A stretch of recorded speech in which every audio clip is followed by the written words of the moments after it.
Welcome to our podcast. It's not prod. I can't. It's a pod. I think I need a speech language pathologist right about now. Let's try that one again. Hello, SL peeps. Welcome to True Confessions with Lisa and Sarah. Okay, can start confessing now.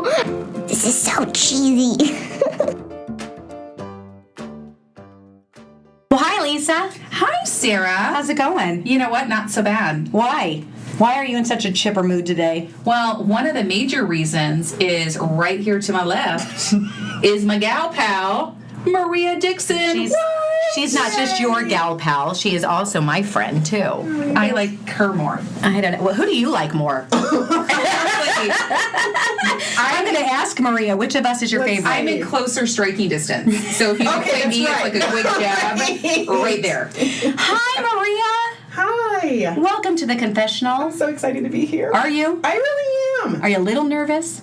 A little bit, but not really, because I'm just going to concentrate on just like I'm talking with you guys. That's what we do. Normally do. This is just a conversation with friends, and it gets blasted out to the public. All four of our listeners are right here listening to every word you're saying. Hang on. That's every right. Word.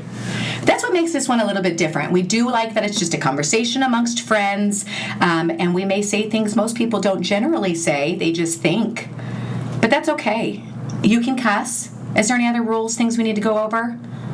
There are no rules. No, I don't think so. Okay. We're pretty loose here. That's Wow. Wow. I'm not going to say that's what I like about you guys. You and other people. They shall not be named. Wow. It's always when Lisa says things, I have a hard time segueing back into something normal.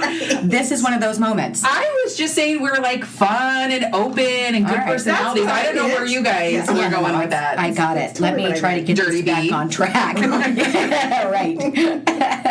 Okay, so when we bring a guest into the confessional, we like them to do the confessing. So Let's rein it in, though. This is a speech topic. That's right, exactly. This is not what you did in Vegas. Right. You're not in church right now. One time at band camp. Just kidding. I was never in band camp. So one time, just kidding. One time in grad school. One time in grad school. Just kidding. Not kidding. Actually, even before you confess, though, for our unfortunate people out there in the world who have never had a chance to meet you. Oh, this is true. Oh, we just Who assume are you? everyone We just knows assume Maria everyone Dixon. knows Maria Dixon Okay, and yeah. should. But tell us a little bit about who you are. Okay. I'm Maria Dixon. I'm a girl. So, just because nobody can see me. Thank you. I'm a speech language pathologist. Let's see, how long have I been a speech language pathologist? I graduated in 1997. Me too. High five. Yay! Do you want to know that that's when I graduated from high school or no? Nope. No, Okay. you can keep that in. Keep that in. Yeah. Wait, and we just learned something else about you before we actually started doing this. What did you do before you were a speech language pathologist? This is natural. Everybody does this before they become a speech pathologist. I was a statistician for the Census Bureau. Yeah, that makes that's a natural, logical right? progression. Clearly you do that, and then you go to speech pathology. It makes sense. It helped me so much. It was like the non-example of our field. Or it'll tell like, you why not to be a statistician. That job sucked out my life force, and then I explored other job options. Exactly. And so, where do you currently work?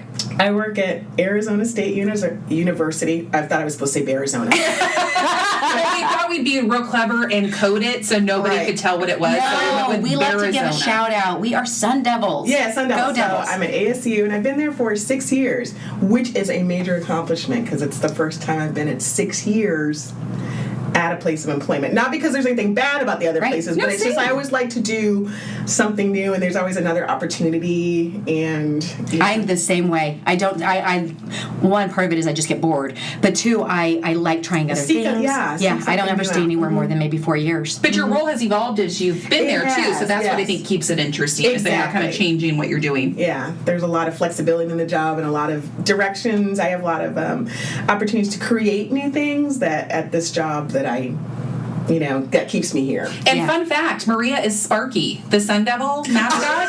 I don't know if you knew that. What? Yeah, she cheers at the games. You missed that? She wears the Sparky? Yeah. She's the one doing the flips? Yeah. Is that a new job that I Yeah. I could see you flipping around and doing push-ups on the board. Mad gymnastic skills. You'll know that I'm in Sparky when you see just Sparky laying on the side.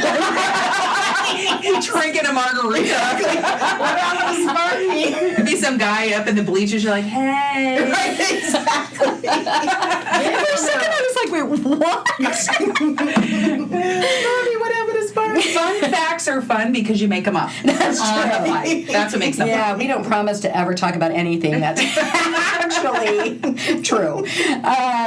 Okay, there was something you just said I was going to go back to about your career. So you teach Yes. courses, but I also love what you do with the schools directly. Oh, yeah. Will you talk a little bit about that? Yeah, so ASU has a program where we're taking graduate students in their first year in college and getting them experience in a school setting with a university supervisor to help them learn what they're supposed to be learning in clinical methods, like intervention assessment, all those things, with an SLP that works in the school. So that's a really neat opportunity, and it's really, I haven't done that at other universities I've worked at, and I think it really gets students that whole idea of what a speech pathologist does, all of the roles that they play in a school early on. Yes. So that they get that full picture, and they're, really learning in the environment that they will be working in. And that is where we met because you came with this program to our school district, and I loved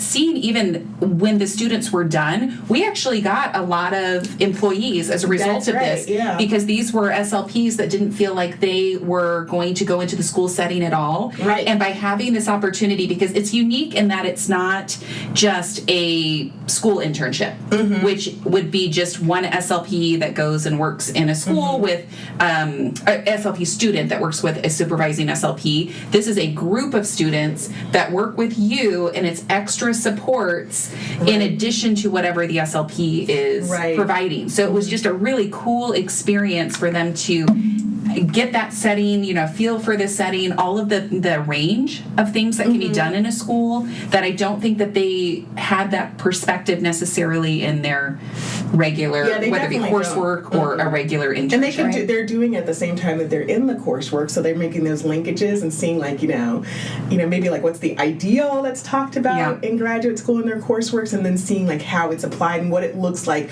with all the other forces that happen in the real world that shape what a speech pathologist is doing. Yes. And then the other thing that is really beneficial, I'm talking about for the benefit from ASU, but the school district and the SLP get that extra support. I take 6 students with me at a time. So that, I always ask the SLP that is in the school that I'm working with, like, what would you do if you could multiply yourself, 5 times? What would be something that you would like to do in this school? And so the speech pathologist might come up with, I would really love to do some literacy activities in the kindergarten classroom so we can, set that up so she can multiply her efforts in the school. So that was one of the big differences, too, is that these students are not implementing IEP services. It was services above and beyond. Right. Oh, my and gosh. some of the data that you got out of these programs, situation. too, because you did that one, which was more, at one campus was more just general campus intervention, but then you did one with undergrad students, too,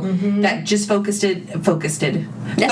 on articulation RTI. Yes. And you had some great data from that, too. Yes. So That's why don't you awesome. write a dissertation on that? Okay. Right now. We'll just wait I'll have it if this you want to afternoon. work on that. Yeah. Just give me a couple hours.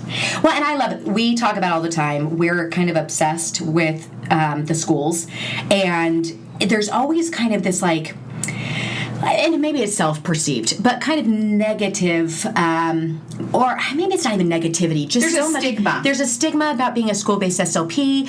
I felt it in grad school. I feel it at conferences. I feel it, when I'm around medical SLPs. Again, could be my own personal problem, but I think there's something to that. There is. Okay, and so I there is. love that you're in the trenches with these SLPs, building really quality school-based SLPs. Yes. Is everybody qualified to be a school-based SLP? Is this like the thing you do because you couldn't get into a medical job? And unfortunately, I think that that's the common message, that students get. One of the things I love about this program is that we're getting them really early before they maybe get some messages or some myths or something, or hear those things repeated over and over again, like, well, maybe you can work in schools because you're going to have a family. Right. Or at school, if you couldn't get that job at that, medical setting, then at least you could work in the school.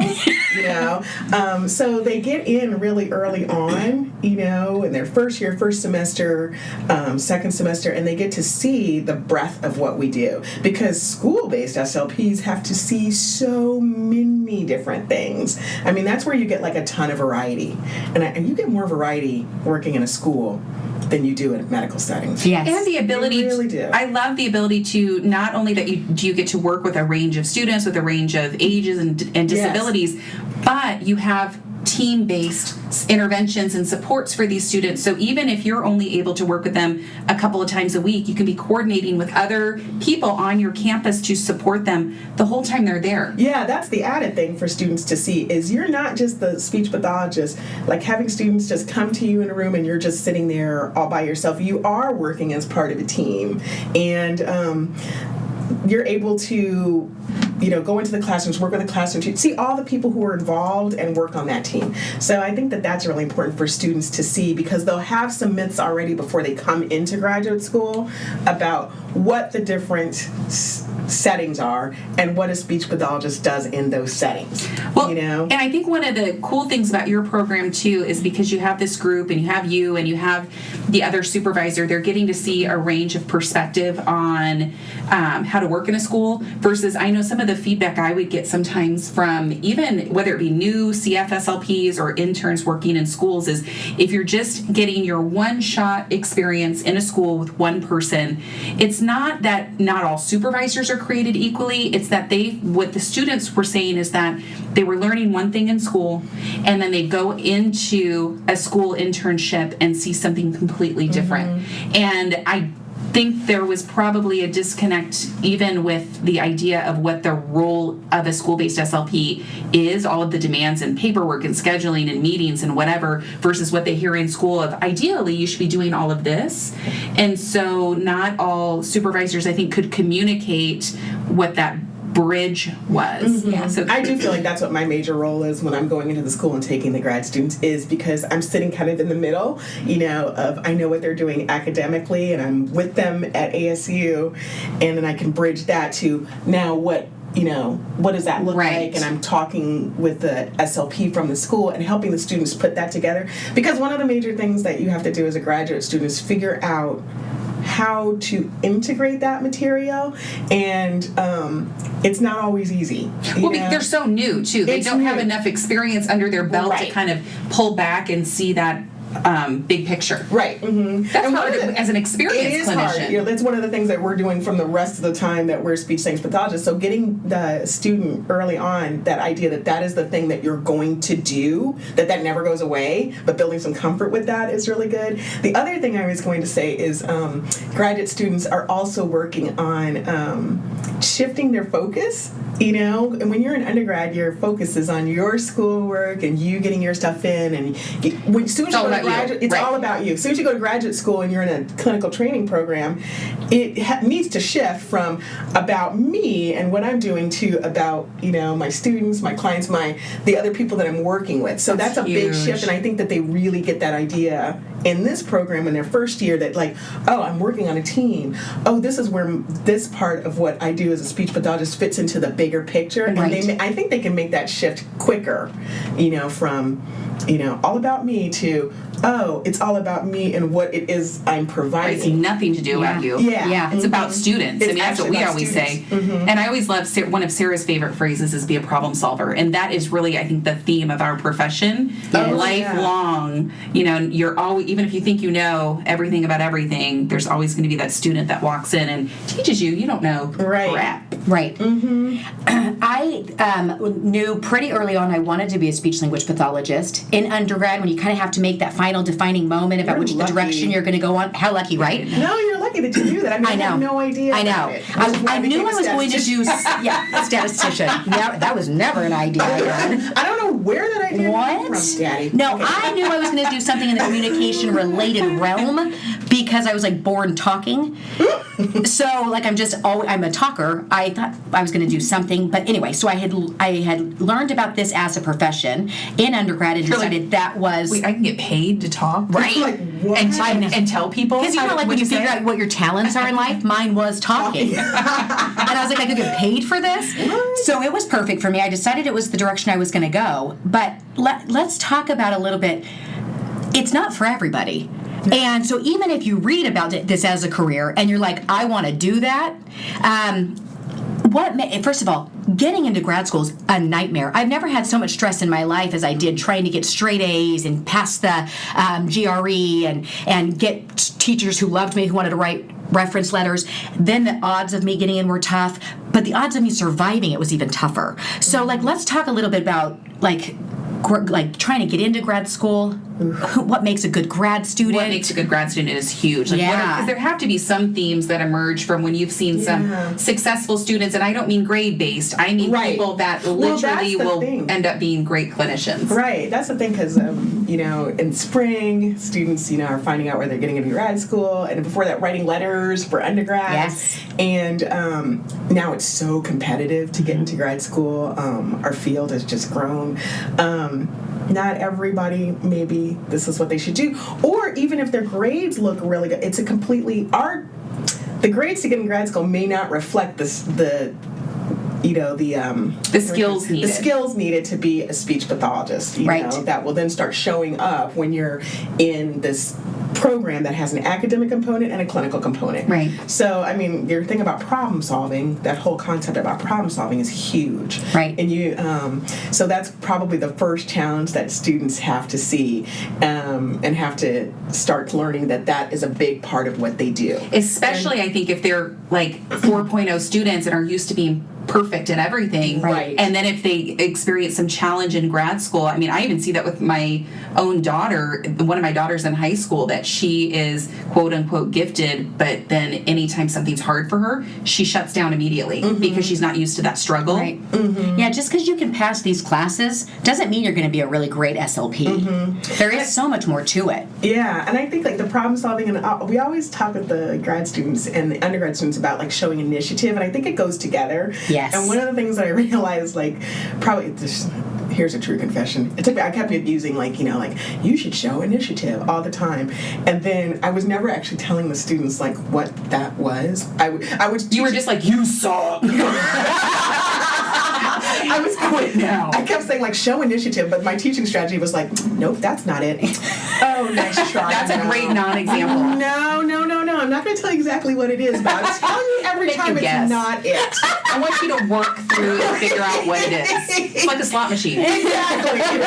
Keep putting those quarters in. And then I realized, oh my gosh, I need to tell them what initiative looks like, and the whole idea that your initiative is going to, it's going to build as your confidence grows and as your skills grow, but you need to have that always on the forefront, and it goes problem solving. So in your presentation, was it just a slide of your face? Like, this is what initiative looks like? And me pointing a finger. Not it. Yeah, and my glasses on my nose and me looking over my glasses. Right. So, yeah. So, trying to teach them, what does it look like? Some examples. What would initiative be? And, really it did boil down to, problem solving. You'll be faced with an issue or something, and you'll think about what resources do I have available, what can I do, how do I analyze, how did that work out?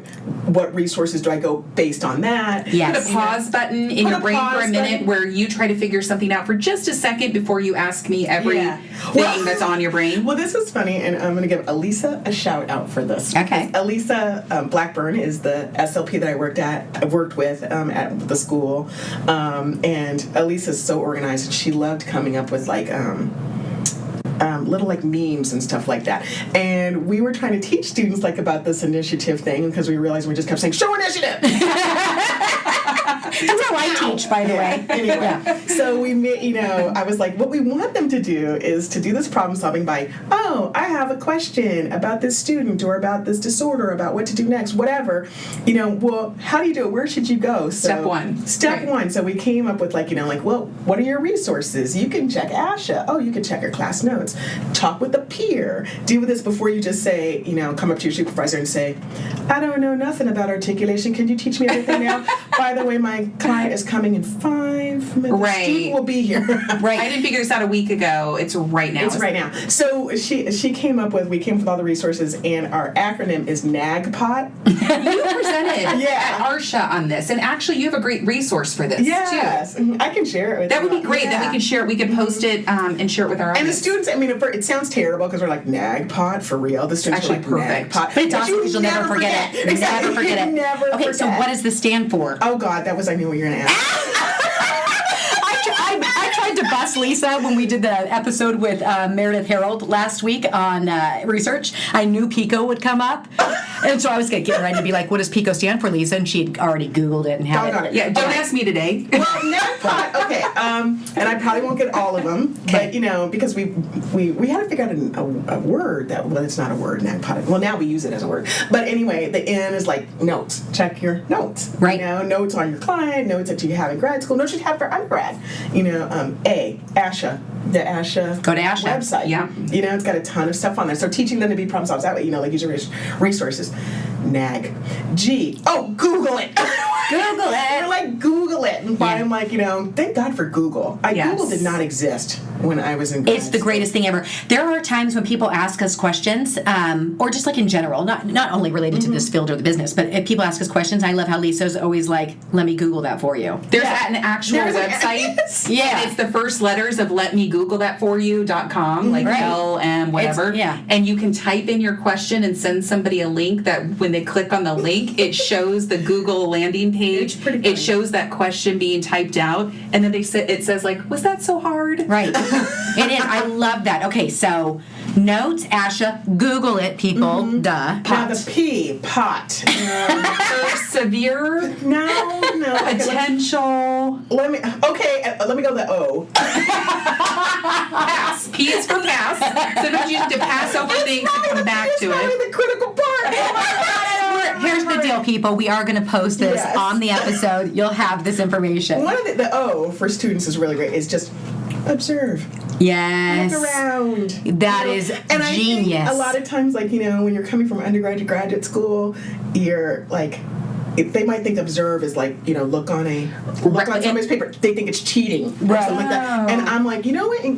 That is not what we do here. You actually gain points if you see something over there and figure out how to use it in your environment for your how to individualize it. I work with my therapy students on this skill. Well, when you walk back into the classroom, observe. That's the reward. Stop and read the room. Yes. Where you're looking at things. Those are skills we need. So I love to know that our grad students need this still too. Yeah, well, I think that they just don't think about that, or their learning in undergrad was just very different, and so we tell them no, I literally give them points for stuff like that. I'm like, yay, go, yay, or you get. Sometimes I do have my students earn points during the day, and I have like a ceremony at the end.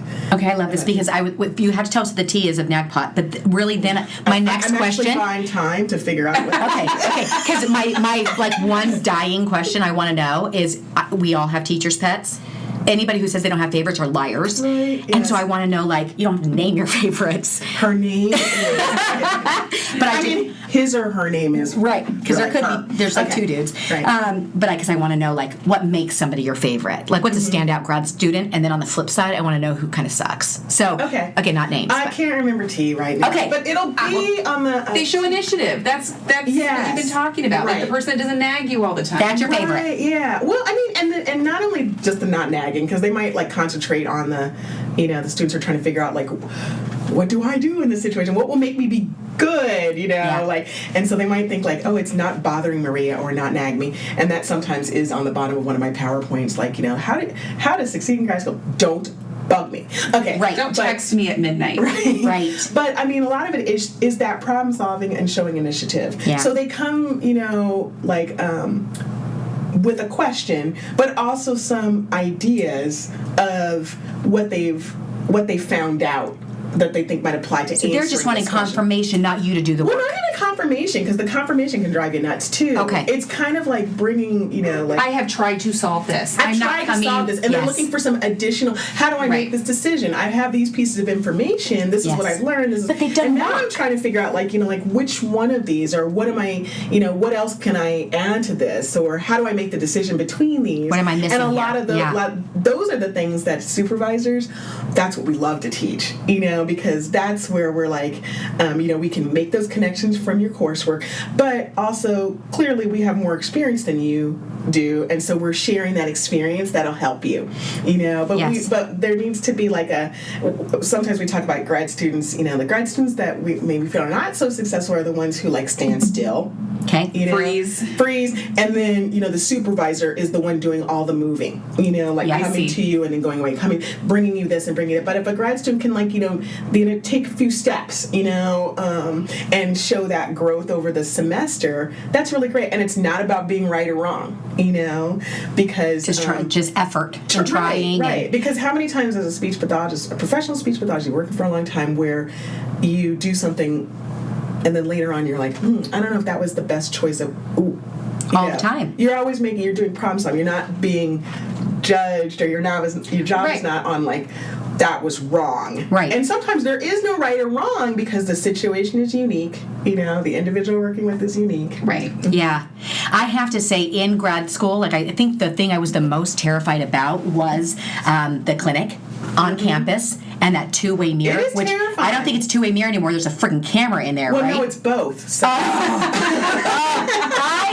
now you don't know where. Oh, gosh. I had anxiety about that so badly long before I even had to do it. I had dreaded it because that is so uncomfortable to have somebody watching me that it makes me that is where I maybe freeze, or I don't say my smartest thing or do my best work because somebody's watching me. Your brain's wrapped up in that part of it. But then it happened, and I have to say, it was still uncomfortable. There were moments of discomfort. There were moments where I felt anxiety. But overall, I loved it. You learn to love it because loved it's support. And I think that's what a good supervisor does. Yes. Recognize that you're going to be nervous in that situation, and we've all been through that. But know, to have it change from, the support. I know that grad students will talk about I might be behind the window, and they can always hear the dreaded the door opening, and they even hear it before their door opens, like the door opening to the observation room where I go out, and then my footsteps coming down the hall. Wow, no pressure. No pressure, and I know the nerves, of well, what is she gonna say when she gets in here? Did I just totally mess something up?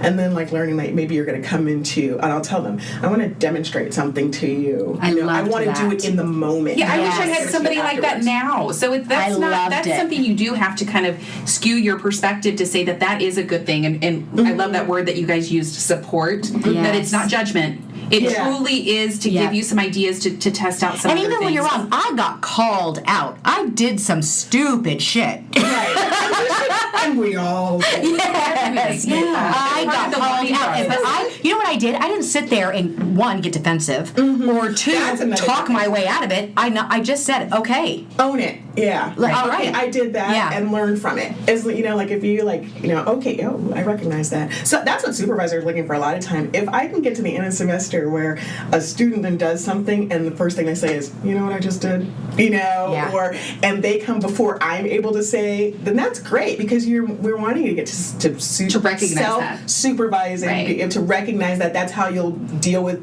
all of these decision making and being a good SLP later on. Yeah. And so you have to be able to, and then laughing at yourself too. Yes. Which another thing that I think I really, really like about, there's so many things I like about going into the schools. I have the best job in the ASU clinic. You're like, don't tell anyone. Don't tell anyone. Nobody take it. Because I get to be at ASU doing that, but I also get to go in the schools, which is what I love, and with the kids, and I'm supervising the students. But one of the things that's really great is there is no two-way mirror in the schools. So when we're in with the SLP, we are in that SLP's room, and the students have to get used to having their supervisor visible. Yep. It's like when my principal came in and did my observations. And that's going to happen later on. I think you're getting some comfort with that, you know. And they do end up doing that. And then they get to see each other and they get some feedback from peers. Yes. And I think that that's really nice. I love the other thing the students get to see is sometimes I will come in, like, you know, and maybe I'll demonstrate something, or I'll do something, or I'll lead a session, you know, because maybe I was going to show them something. I lead a session, and things didn't go. That's real life, people. Awesome. Yeah. And so do you pretend like you did that on purpose? Yeah, I'm like, that was a learning lesson. That was supposed to. Oh, was his goal R articulation for R? Why was I working on prepositions?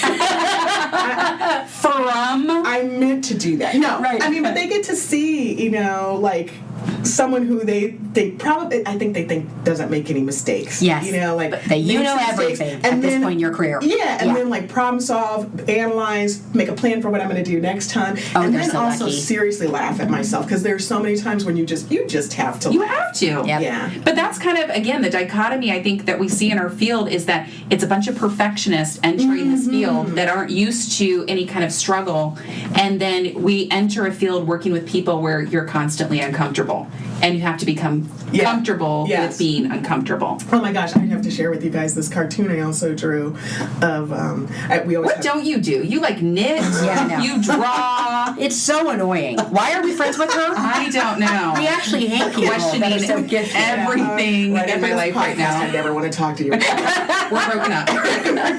You can beg me back later. Oh my god, I have to date them. Okay, but it was the type A, you know, grad student, because I always have grad students who say like, yeah, but I'm not type A, and I'm like, oh yes you are. You know, it's just a continuum. Yeah, because people look at me and they're like, I'm not type A. We say type A-ish. A-ish. So I drew a little continuum of like who we are. That's amazing. Like you share that too. I'm a type A-ish. Yes. You know, but I'm, you know, like people are like, oh Maria, she's so type B.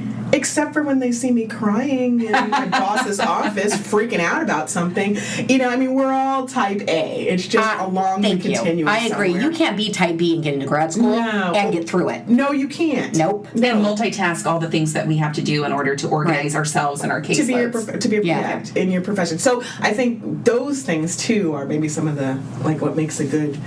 Or when a grad student is thinking, or a student is thinking about being a speech language pathologist, asking themselves those questions. Yeah. So we have spent a lot of time kind of focusing on the students. Let's flip the switch a little bit and talk about supervisors. Because I know even in my role in Mesa Public Schools, I had to work with placements for people, and there were people that just were uncomfortable with the idea of even first-time supervising. And I always used to say, no, you've got this. It's the best. You'll figure it out together. It's a great energy that you bring to your speech room when you have a student in there that's all excited about your field, so you can kind of ride that wave of excitement.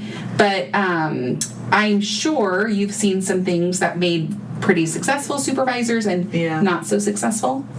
Well, I think, you know, going back to being comfortable with being uncomfortable, you know, is a big one, you know, because maybe a supervisor who's been working a long time maybe has forgotten that feeling, or maybe they become comfortable in doing their pathology role. In their routine. So now they're getting this new thing, and they maybe have to go and reach back and be like, oh, remember when I was, okay, I went through that, I did that, okay, I can survive being uncomfortable, and that's okay. That's a place where I'm going to learn. If I'm feeling uncomfortable, it actually is because I'm learning something and I'm doing something. Right. New. And we assume knowledge, I think, a lot of times. And so we assume that, one, they've had the same experience as us, or two, that, you know, we forget that we didn't know anything once upon. I mean, I think that's a huge one. I think, you know, like I'll have the graduates. Oh, I also do a blog. So you're just saying what else I do? No, but my gosh.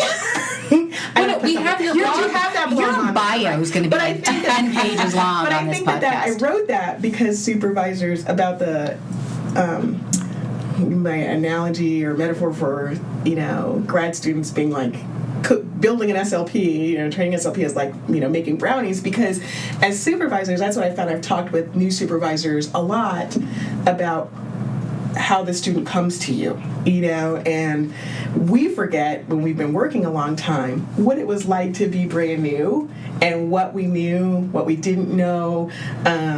It's that sense of perspective, which I think is so pervasive across anything that we're doing in our field, is that you have to try to kind of pause and look at the perspective. And so we will actually share too this amazing post that you did on our blog. Yeah. With the analogy of and I really baking wrote that just because like that was the hard part, I think, and some of the supervisors would feel like, I don't know if I want to take a student, and they had this, maybe they were just skewed in what they thought the student was going to be able to do. And then sometimes if I had supervisors who were like, I'm having a really hard time with this student, then talking with the supervisor about like, I realized like, maybe there wasn't enough time spent talking about where they are in their program, what they know, where they're going, what stage they are, and what you want to be teaching them at that moment. Well, and I've had a couple of different circumstances. I have had the privilege of supervising grad students, and I have to say it was something I always wanted to do, and I was super excited about it. But I had two situations where one in the same school year. One, it wasn't a great experience, and I don't know how much we want to get into about it, but trying to figure out where she was at and how I could support was a problem. But then the next one I got was actually so far superior because she had been working. She had been an SLPA. She came in. No. Oh, I thought. No. I'm thinking of she was just brilliant. Well, so I did the opposite. And I felt like I didn't do enough supervision because she was like so competent. It's hard. So it is. It's a juggle. Yeah. I was thinking of your SLPA that was a teacher too. Yeah, so that was like she was boss too. I've had some amazing. But the huge thing that I know I used to kind of talk people down from the ledge of, I think in general human beings can be scared of the unknown. And so part of what our dialogue would be is try it. The worst that can happen is, I don't want to do this. I found that this is more of a burden than not. And I never really found that, though. With the people that took on, it was like, oh, yeah, this was kind of awesome. I'd love to do it again. We also try with our placements, and having students being placed with SLPs. My role at ASU is really to be supportive of that that internship and be supportive of the SLP. So I do. So important. We make an effort to, provide some support that way, whether it's like at the beginning of the semester, and we do some CE events, to help people learn different supervision skills. And what I like about the CE events is like we'll have the SLPs that are supervising all come together, and then they learn from each other, and then we can maybe like put it together and like share with them about maybe some specific concept with supervision. So I think that that other part, like when they start to supervise, they realize that they're not going to just be like, here's your student, bye, see you later. And that is huge from the district's perspective. That's why even when we got to a point where we never wanted to force supervision on anyone. So it became one of those things of who wants to volunteer to take a student? Would you like undergrad, grad, or both? And that gave us kind of a starting point. But then also because that kind of narrowed our pool of who we could then work with as far as universities, ASU was always kind of top of mind and who we first wanted to work with because of that joint supervision. And that was comforting, I think, to our supervisors too. Is that the burden of the student is not just on you. They're also in courses that align to what you're doing in school. There were meetings going on with the students where they would talk about their internship experiences. So the SLP who's out there interning has a point of contact with a name at ASU. So if anything comes up at all, or they just want to talk about something, they can call. I know about that personally. You do know about that. Well, you called me first. I do. I had some experience with that, and let me just say, you both were very supportive.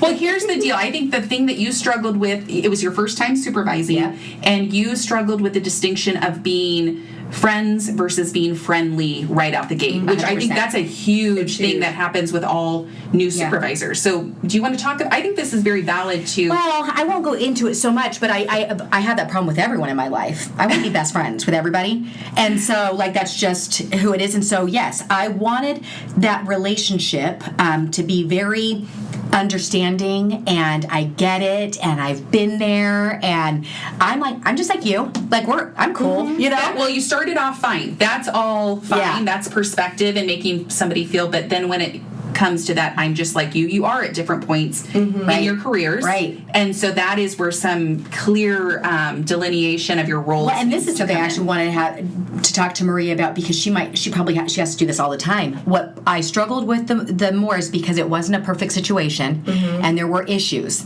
Because I wanted to be cool and liked, I did not handle the situation like I should have. I should have been not confrontational. That's not necessary, but I should have been more forthcoming with my feelings about situations, and I should have nipped things in the bud earlier than I did, and it got too big. And it's hard. I don't talk about being comfortable with discomfort. Telling someone you're doing a sucky job at something is very uncomfortable for me. I've been supervising for 16 years, and it's not like, well, bring them into my office. I am ready to do this. I have a hard time. It's not an easy conversation. I will tell that to students.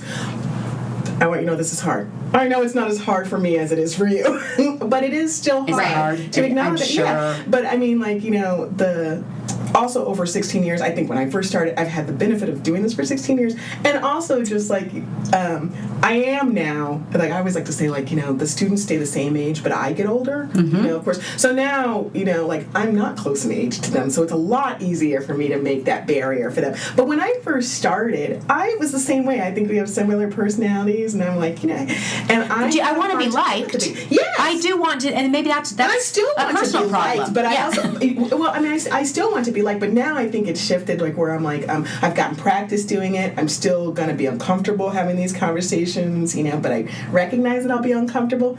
But then I also really feel like I'm helping them out. And hard conversations don't have to be shameful and confrontational. It is really laying out facts, and I think one of the things, as if you're a new supervisor or just even a veteran supervisor, one of the best things you can do is lay out your expectations in the beginning, because then you have a referent for if you have had that conversation of what do you expect, what do you want from this, here's what I expect. You can avoid some of those issues. Absolutely. You can avoid but then if they do pop up, you can reference that first conversation of we've established and this. You shouldn't be friends. I mean, it's like a parent. I shouldn't be my kid's friend.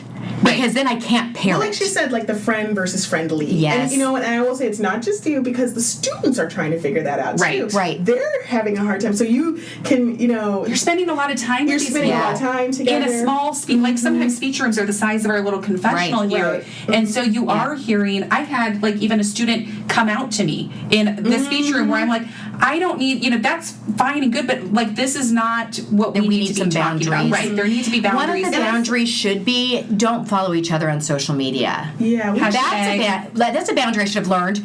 Probably I didn't. Nobody should have had to tell me that one. I like how you learned it though, because hashtag. So we all learned it good. Yeah, I'm really this is learning for ASU and for. Okay, I am going to say it because anybody listening, I'm hoping it's a lot of grad students listening. Don't do this.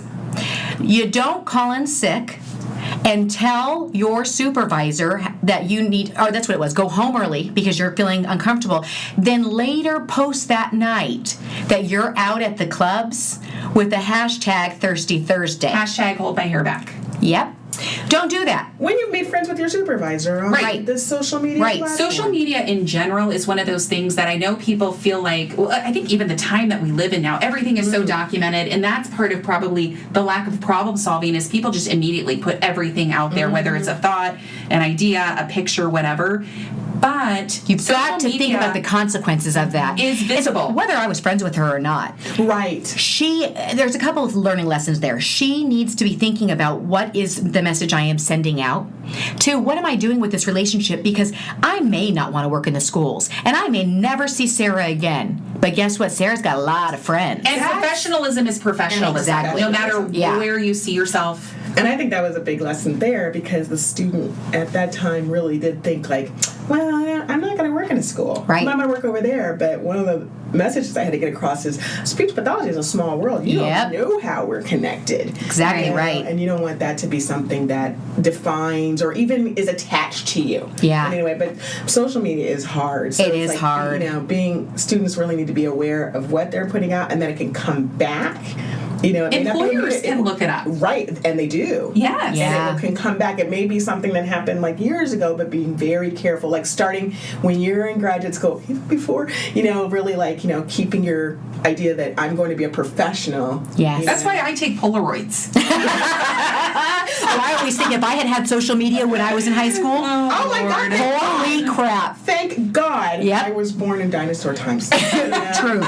Like, I hate to even say this, that it's time we got to wrap this up. A couple of things are going to happen. One, we're going to do a part 2 because we could do this all day. we could. But I want to go over, there were some really great points made, and I think in general, what we've learned is, if for those grad students that are out there listening, they need to what? They need to be problem solvers, take initiative, don't post it on social media.